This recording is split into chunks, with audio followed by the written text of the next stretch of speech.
عكتي مريان ويجي جبيان وأقل كيكون نقضان واللعب إلهي ما دينه كل شيء اللعب لهم إذا نوحى اللهم معنا يا وعيار تدك واوين واتاني مكبروني يا مالانا تكون عيارتاني كوي مداونا يو odayaasha meelaha maaragtaan buulka iyo bubka ku ciyaaraya iyo waxaas Allah uu leeyahay odayaasha ay waqtigooda ku dayacaan wa tafaakhur wala shaadid wa iskufaan dadku iskufaanaan maanta ana ka gaari fiican ana ka model fiican ana ka beer fiican ana ka guri fiican ana ka reer fiican ana ka meherad badan ana ka xoolo badan wa tafaakhur wala iskufaana wala dadku ansaabta carabtu ku faanayeen bariga nasabka reeraha ku faanayeen waxaa kaloo ilaahay uu sheegay iyo kala badsashada adduunyada waa la kala badsanayaa uun ninka kaa lacagta badan la xisaabu buu qiyaamaha kaa batee wax raaxo ku dheeryahay adduunyada dusheeda ma jirto yaraa musa walaalayaal yaraa musa insha allah yar insha allah maqalkiina isiiya baaraka allahu fiikum waliba inagu sidaa cadcaadii baad ka soo jeedaan laakiin anigu cadaadii baa ku jeednaa annagu لكن ما يصفي عن بعض مرتقد صفي عن وكشك يدونا وعلى رندنا حقي هركنا يكافر يساعد هذا أنا كنا قاردين ولا هو عسلدي الجيبوتي مالكم ولا كي بعدين وارون بدل الجيبوتي لا نقول إني كنا قبل أنا كل الخواف فهمي حسين أبو أساس وكي عبد الرحمن بارجيس كي شك عبد الرحمن أماني حسين ولا نقانا كل الخواس كنا كنا هل كان مريني يا وتفاخر بينكم وتكاثر في الأموال والأولاد أنا كاحول بدن أنا كائلم بدن هاي وحاصل هذا الأحبك بس عنيان المهاجي هذه ملك الموت كان كالجيدي ملك الموت كان كالجيدي هذه المهاجك كالقاضي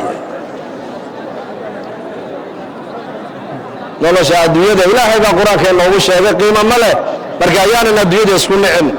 yaana adduunyada darteed isku dagaalamin yaana adduunyada darteed ma aragtaana calool xumo iskugu qaadin waliba maanta waa shacbaan waa 15 shacbaan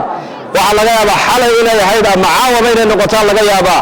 nabigeenu alayhi salaatu wasalaam waa kiilaha habeenka 15 shacbaan buu nabigu yiri alayhi salaatu wasalaam qof kasta oo ilaahay abuuro bini aadana dambigiisa uu dhaafaa laba qof ilaahay dambigooda ma dhaafo buu nabigu yiri alayhi salaatu wasalaam wala badee ninka gaalka ilaahay qeyrkii caabudaya dambigiisa lama dhaafo buu rasuulku yiri waayo waa gaal iyo qofka mushaaxinka ee qof walaalkii muslim calool xumo u hayana kaana dambigiisa lama dhaafo buu rasuulku yiri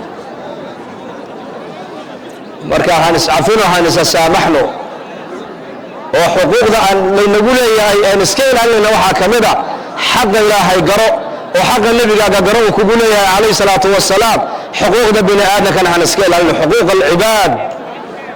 adduunka dusheeda addoomuhuna xaq bay leeyihiin labadaada waalid xaq bay kugu leeyihiin xaaskaagu xaq bay leedahay ilmahaagu xaq bay kugu leeyihiin jaarkaagu xaq bay kugu leeyihiin saaxiibadaha xuquuq bay kugu leeyihiin qaraabadaadu xaq bay kugu leedahay qofka saacadooda safarteen xaq bay kugu leeyahay adduunkani waxa weeyaan waa meesha bini aadamku xuquuqda ay ku gutaan weeyaan halkan qofka xaq bini aadamka ku tunta aakhira ayaa amalkiisa laga qaadi doonaa dadka la siin doonaa buu rasuulku yiri وكي نبي لها حديث أتذرون من المفلس قفك عيدا مياه تقانان بنبي قفك عيدا ما كور قبطان صحابة وحير هذا قفك عيدا وحنون قانا عنكو وقفك العاقية ألابان وحبا حيسن مركاد النبي قفك عيدا وحويان وقف بك قيامة إيمان دونا صلاة بولا إيمان دونا بنبي قول صلاة بولا إيمان دونا صومكي بولا إيمان دونا زكاة بولا إيمان دونا حشكي بولا إيمان دونا لكن دad badan baa hortiisa la soo joojinaya dadkaasi xuquuq bay ku sheeganayaan waa maxay xaq ay sheeganayaan waxa uu nabiga mid dhiig buu ka daadiyay mid xoolihiisii buu ka dhacay mid uu xantay mid uu dilay markaas la oran doonaa khayrka uu soo shaqaystay ka qaado oo dadka u qaybiya baa la oran doonaa dadkaas siiya dana markaas la siin doonaa marka dadkaas